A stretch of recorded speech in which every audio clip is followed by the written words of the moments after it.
All right. So we left off before spring break talking about dry cows. And so I wanted to talk next about transition cows. Transition cows is that 3 weeks before calving to 3 weeks after calving, super volatile time in a cow's life. And so I'm going to give kind of an overview about transition cows in this PowerPoint, and then I am uploading a webinar. I didn't record it. Dr. Overton recorded it from Malenko that kind of goes a lot more in depth, and so it'll be some really, really great information. All right, so that webinar is really, really great and has a lot of great information. So this is just a big overview, and then Dr. Overton will go into more detail. So as I stated earlier, transition cow definition is 3 weeks before calving to 3 weeks after calving, and a fresh cow is a cow that just calved. This is the most vulnerable time in a cow's life. The body goes through major, major changes during the fresh period. This is when cows are most susceptible to disease, and so it's a really hard time in a cow's life. Lots of changes going on, and so they are really a special group of cows that need to be paid attention to really well. So before we talk about the transition period, let's talk a little bit about calving, because there's 3 stages.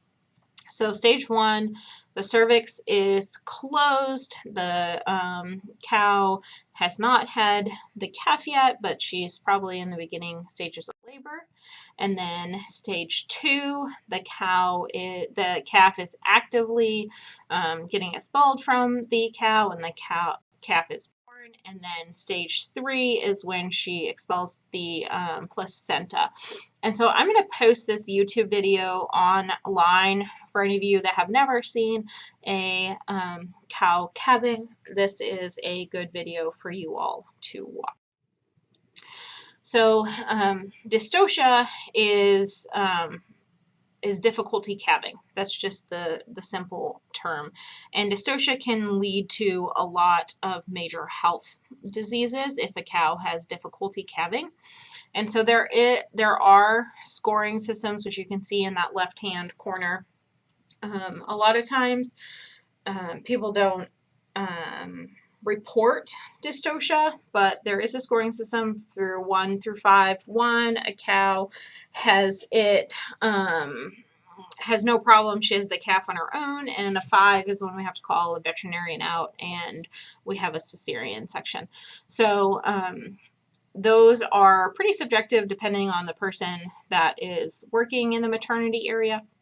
And also when we're talking about cows calving, a lot of times if somebody wants to go home, they may assist the cow when maybe she didn't need assistance. So it's better than nothing, but not always a great scoring system. So remember, when we're talking about transition cow, really susceptible time of a cow's life. She's in negative energy balance. She cannot eat enough feed to meet her energy demands. Her energy balance is the feed energy minus the milk energy, and this is when cows are going to rely on body stores for some of the energy. And so if you remember a few weeks back, we body condition scored cows. We don't have any transition cows on our farm, and so we don't have any very, very thin cows, because most of them are either at their peak of their lactation or they're just past it, and so they're starting to lay down body store. So remember, this is a little bit different graph than the ones that I showed you during nutrition, the most important graph that you will see in dairy production, that talks about feed intake, milk yield, and body weight. And we can see that energy gap right in the beginning of the lactation. And so remember, the cows are in negative energy balance. So when we talk about transition cows, one thing that we really need to talk about are metabolic disorders. And metabolic disorders are a problem with transition cows. We're going to talk about some of the major ones in this lecture, and they can be prevented really through nutrition and obviously through dry matter intake. And so those metabolic disorders are milk fever, ketosis, fatty liver, displaced abomasum, they do not displace their liver, retained placenta, and metritis. And so let's talk about milk fever, or hypocalcemia is really the scientific term that you will hear a lot. So milk fever equals low blood calcium. That's just the definition. That's what hypocalcemia is, right? Hyper means high, hypo means low, so low blood calcium. A lot of times a down cow is a typical sign. The rumen may not function during milk fever because smooth muscle needs calcium to contract, and that's what the rumen is. It can also lead to paralysis, and when you have milk fever, you have an increased risk of other diseases, but milk fever can really only truly be detected by a blood sample. I'll post that YouTube video as well, and you can see a down cow and a veterinarian is treating her and taking a blood sample, so you can see what that looks like.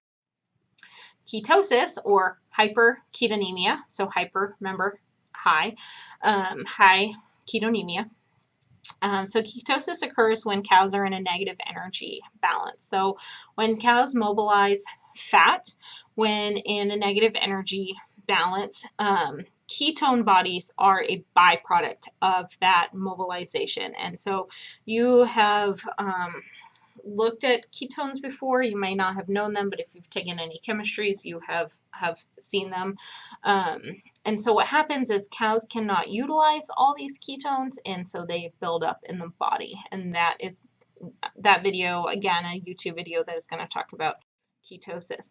So ketosis, or hyperketonemia, is a major problem on dairy farms, and you actually can test for that. And so you can have take a urine sample, dip the keto strips in the urine, and then test for hyperketonemia with this quick and easy test. If you are a woman and you are handling urine, you need to always wear gloves. There are different hormones that can come through urine that can affect your cycle, and so if you're a woman, make sure you are wearing gloves if you're handling cow's urine. All right, fatty liver, again, results from the state of negative energy balance. So again, when cows are in negative energy balance, they are mobilizing body fat. When they do that, NEFAs are released. So NEFA is a non-esterified fatty acid. And when those are released, the liver is going to retain these NEFAs, and too many are going to overload the liver. And so we have fatty liver. And remember, this is detected through a blood test. Displaced abomasum is another disorder. So the abomasum, you can see in the picture on the bottom right, usually sits on the floor of the abdomen. And so if a cow does not have rumen fill, so it means she doesn't have a lot of feed in her rumen, the abomasum can fill up with gas and then rotate above the rumen. And we can have a left displaced abomasum or a right displaced abomasum. And really, they need surgery to correct it. Sometimes you can use a veterinarian to roll and toggle the cows, but for the most part, you need a veterinarian to correct a displaced abomasum. And again, I'll post that video for you later. Lots of we haven't talked about repro. We'll talk about repro here pretty soon. And so I'll talk about things like days open that can be affected by retained placenta. And so when there is a retained placenta, usually we get metritis. And metritis is an inflammation of the uterus. There's lots of different definitions of metritis, but for this class, we're going to talk about inflammation of the uterus. It's really a growth of unhealthy bacteria in the uterus, and this really severely affects reproduction. If the uterus has an infection, obviously, they're not going to be really susceptible to getting bred and keeping a calf in their uterus. And you can see some of the different metritis looking basically pus that is coming out of the uterus in those pictures. It's really foul smelling. If you're in a barn and you know what metritis smells like, it hits you instantly. Like instantly, when I go in a barn and a cow has metritis, I can smell it because it's really gross.